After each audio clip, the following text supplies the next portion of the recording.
Daddy, you remember how many years ago was that? The Jones boys of Ruston, Louisiana. Bert and his 92-year-old father, Dub. Dub Jones's decade-long career included 8 seasons under head coach Paul Brown in Cleveland. Always the innovator, Brown altered offensive football forever to accommodate Dub's long stride and special skill set. I may have touched the ball 2 or 3 times a game, but he saw that I was an exceptional receiver. So he began by putting me in motion and go into a pass pattern from that. And then pretty soon, he just set me out as a flanker. And that was really the basic offense of the pros from that time on. By some accounts, Dub's son Bert owned the strongest throwing arm the game has ever seen. In my career, I can't think of another quarterback that I would say had a better arm than Bert or was a better athlete, had a better total package. When Billy Belichick says Bert Jones is the best pure passer I have ever seen, it's about as good a compliment as you can get. Father and son both took pride in their work. Daddy, tell me that story that Paul Brown said something about, Jones, we pay you to make that catch.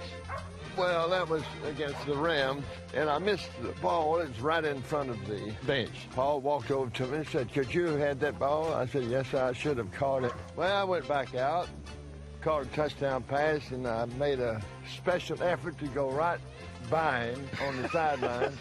You know what he said? What did he say? Nothing. Nothing. In 1951, Dub Jones had scored 5 touchdowns against Chicago, 1 shy of the single-game record. And the Browns still had one final possession. Blanton Collier was up in the press box, and he relayed down to Paul that one more touchdown would tie the record. And he comes out there and he gives me the play. And Abe Gibran spoke up, blank, blank, blank, Paul Brown. He said, oh, the hell with that. Let's see if you can get another touchdown. I said, okay. So I called a pass and a deep post pattern, and I hit him for a touchdown. Then Graham heaves, and who receives? Why, of course, it's that one-man scoring whirlwind, Dub Jones, taking it in stride and racking up his 6th touchdown. I guess the gene pool was pretty strong that all the Joneses would be good athletes. And I guess the fruit didn't fall far from the tree. The story is told, and I can actually remember it in my 1st grade. What do you want to be? And I'm going to be a football player. And well, if you can't be a football player, what would you like to be? Oh, I'm going to be a football player. In 1976, Bert Jones threw for 3,100-plus yards, the first Colt quarterback since John Unitas to lead the league. The Ruston Rifle was named the NFL's MVP. He's had an unusual arm. Now, Otto Graham had an arm, but nothing like Bert. So how might 2 generations of Jones boys have fared working together as a pass and catch combination? Perhaps the family's weekly bridge game offers some insights. Daddy, let's spank him. All right? Deal me a hand.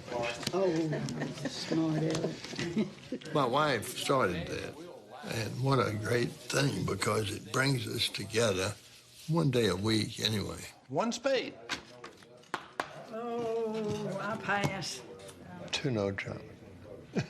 2 no trump. You hate no trump. I'm gonna make you play no trumps. We enjoy life. We're all competitive people. 6 no trumps and they're yours, Daddy. On the football field, Dub Jones met every challenge head-on and emerged a champion. 5 titles before heading home to Ruston. It's nice to go in a grocery store and know quite a few people. I don't know, I wouldn't trade it for anything. Bert's Colts ran into stiffer competition. The Ruston Rifle never did win a league championship. It was a great gig. It was a fun run. Wouldn't do anything different. Paying you to play a kid's game, it just doesn't get any better than that. So I still do the same crazy things, and I would still come back to Ruston, Louisiana. Today, Bert Jones owns a lumber company just outside of Ruston. Seeing players that came in and then being cut, I knew what was going to happen. I knew that that same door that I was walking through one day, I would be walking out of. And so I wanted to have a place to go, a place to have my family, live in a stable environment, and this is it, Ruston's home. He's the only man I know that has more bird dogs than he has children. Well, the guy's got pointers primarily, and we've got a kennel full of setters right now, but he's always looking for one more bird dog. Their father-son bond is further galvanized by a first-hand appreciation of what each had to endure. I was a little reckless. I ran a little too much, and I threw a little too much. And when I got hurt in the league, he was sympathetic. He understood what it was like to be hurt, but I guess I was kind of like he was. I mean, he played with injuries. He felt like his job was to be on the field, especially if they were paying you to do that. For Ruston's first family of football, All right, on the board. Can you make the last one? today's competition is a bit more civil. Oh, yeah! Oh, he didn't lie tonight, did he? I don't know anybody else that can go say, hey, Dad, let's go ride a horse. Let's go look at that pasture out there, see how the grass is growing. Let's go check the cows. I tell you, the hayfield's looking good. The mass crop is good. It really is a good thing to try to keep up with the Joneses in Ruston. I tell you, it's been a pretty morning, but let's go home and see if we can get some breakfast. What do you think? Oh, that sounds great to me.